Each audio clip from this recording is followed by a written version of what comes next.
Laing lokal nga balita ang sakop sa saguniang panlungsod ning syudad sa Tanhay. Ang naghatag kini nga face mask sa mga tao sa kabarangayan kung muadto kini o mobisita tungod sa rason sa pagkonsulta sa ilang mga problema aron mapadali ang naisgutan kini kon ato sa City Council. Sumala pa ni Tanay City Councilor Regalado Tikboy Salma nga kung adunay programa ang syudad nga pagadanon sa mga tags-na-tags sa kabarangay, sila motambong sab kini kun dili lang conflict sa ilang session. Dogan pa ni Konsyal Salma nga ila usab nga giawhan ang mga tawo katong wala o dili magpabakuna o dili magdumili sa pagturok sa bakuna batok COVID-19. Ila usab nga gihangyo ang mga tawo nga kanunayon ang pagsunod sa mga health protocols o pagsuot kanunay sa face mask kung magawa sa ilang panimalay. Sa isa usab ni Konsyal Tikboy Salma nga dili gani maingon nga ko na mabakunahan ng usa ka tawo dili na matakbuyan sa maong virus apan kini proteksyon lamang na dili dayon grabe kung si bako mataptan sa ang usa ka tawo og virus labi na kini nga COVID-19. Ani ang pamayag ni Tanay City Councilor Tikboy Salma. Kay karon kani atong vaccine di man ngayon to kasiguro jud nga kita bisan na baksinan ta wala siguro mataptang gyapon ta pero naa kay proteksyon sa imong lawas. Pero kani among pagpanghatag face mask kuan ra gyapon ni ikaw bisan gani na baksinan ka magamit ra gyapon tag face mask o gani face shield o kanang gitawag og social distancing ato ra gyapon ni kayan kay di man nato ka kuanin sa kita god makita nato. Munang maglikay ra jud ta. Muna karon kami makaadto mig mga suri mig mga barangay o manghatag po mi og face mask. Kini ang Atraka Balita 943. Si Tanay City Councilor Regalado Tikboy Salma. Laing lokal nga balita. Ayuda kada bulan ning Sikan District Congressman kon Sikan District Representative Congressman Manuel Chikiting Sagarbera og ni sa TV Scare sa dakbayan sa Bayawan.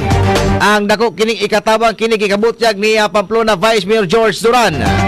Tungod sa panahon sa pandemya o kining pandemya, ang buhatan ni Congressman Sagarbera sa lungsod Pamplona adunay mga serbisyo nga ikatabang sa mga kabus nga katawhan sa maong lungsod og ang TV Scare usab aduna sila gigahin nga pundo kada bulan para maabot gyud ang ilang serbisyo pinaagi nilang Vice Mayor George Duran o Konsyal LV Montisa Tolentino. Matod pa ni Vice Mayor Duran nga ang pondo nga gihatag para sa mga katawhan ang ila kining gibahin-bahin para lang magahinan ang tanang katawhan nga muduol sa ilang buhatan sa TV Scares o kang Congressman Sikiting Sagarbera sa lungsod Pamplona. Sa isa usab ni Vice Mayor Duran nga dili noon na dili noon dayon matubag ang ilang problema ilabi na sa pinansyal o tambal nga ilang kigikinahanglan apan mahatag ang ilang ayuda para lagyod sa katawhan. Ani ang iyang pamahayag. Actually, naaman sila kada bulan naaman yun sila gitabang nato nga hinabang para sa katawan sa lungsod sa Pamplona og amo ra kini siyang gibahin-bahin. At least nakatumbas-tumbas ta ginagmay sa unsa may kaayuhan usab nga mahatag sa ato ang naa karos pangagamanan sa Pamplona. So pero dili gyud mi ang katawhan mag-expect na mahatag po namo sama sa ilang nahatag kay gitabangan ba ang munisipyo sa probinsya, whereas ang gitabang sa TV Scares og sa kay Congressman Sikiting Sagarbera kuan kining a certain amount nga para lang magpabuhi sa ato nga opisina diri kon sa NPC team. So extension na ni sa office ni Congressman Sikiting Sagarbera og ni Mayor Pride and Tevez.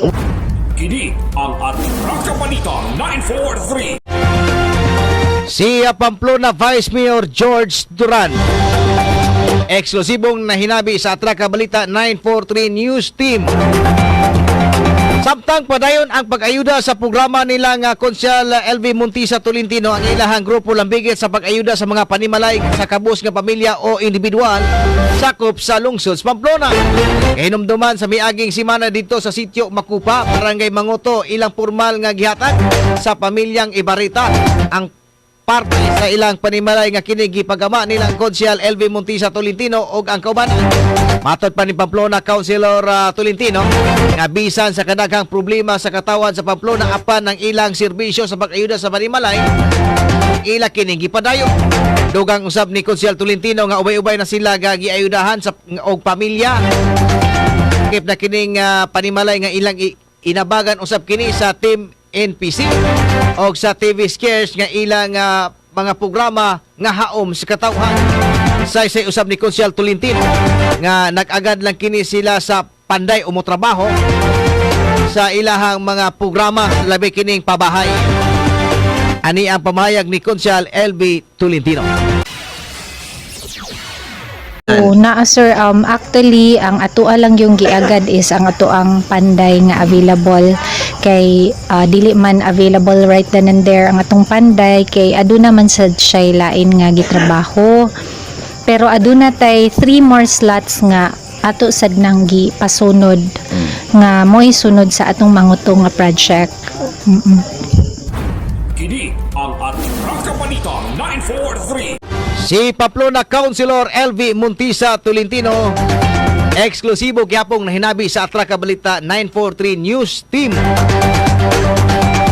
Daing katapusang lokal nga balita, update sa pag-load sa dakbayan sa Gihulngan aron ipalit sa pipila ka mga ektarya nga gamiton sa Daipo Training Centers kapulisan. Yani kahinumduman nga wala mo ang pipila ka mga board member gawas lang sa duha na board member sa unang disito nga si board member Jake Reyes o si board member Chester Lee. Kani bisan nga taga si board member Balinti Titingyap may abstain siya sa pagbutuhay niini tungod kay ila pang klarohon unsa ilakang sa DILG nini tungod kay dako-dako man ang paglon sa dakbayan sa Gihulngan na kini mo request o giduso ito sa wanan sa Punta Provincial sa probinsya sa Negros Oriental sa mga provincial board member. Atod paniyap nga ila sa nga ihulaton ang desisyon kay ila namang gisulatan ang National DILG nang bigit aning paglon sa 151 million para ipalit sa luna para sa Daipo Training Center sa kapulisan nga kini makabinipisyo ang Region 6 o ang Region 7 para sa mga trainings kapulisan nga ipaygayon puhon diya sa maya dakbayas Gihulngan. Ani ang pamahayag ni board member Balinti Titingyap. Ang vote maguna mo was 9 to abstain. So, dili mi gusto mo approve, di po mi gusto mo disapprove. So, in other words, dili sa dito aksyonan. Kung dito dapat mo madaog. However, the chair also decided to rule in favor. Duha raman to ni move ni second. Kay, dili mo ko na makount ang vote sa abstain. The Vice Governor would like to respect his opinion also on that. So, naamo yung mga dissenting opinion. So, since somebody moved to reconsider his decision, yan ang i-refer sa DILG. So, magulat na sa tagamay. Kini ang Atraka Balita 943. Si board member Balinti Titingyap sa unang distrito lalawigan sa Negros Oriental, eksklusibo na hinabi sa Atraka Balita 943 News Team. Kini ang Atraka Balita 943. Ang matag katawhan adunay katungod mahibalo sa nagkadaiyang isyu man nasyonal o lokal. Balita nga importanteng masayran ni Juan de la Cruz. Prinsipyo, katungod o baruganang tintugan. Kini ang Atraka Balita 943. Atraka Balita 943. Programa ngang tumong og tuyo mao ang pagpahibalo sa katawhan. Atraka Balita 943. Serbisyo publikong wala ipinili. Atraka Balita 943. Atraka Balita 943. sa inyong mga radyo Lunes hangtod Biyernes alas 6:30 hangtod alas 8 sa buta diri lamang sa pinakapatas nga sibiyahan 94.3 City Light FM at Rakabalita 943.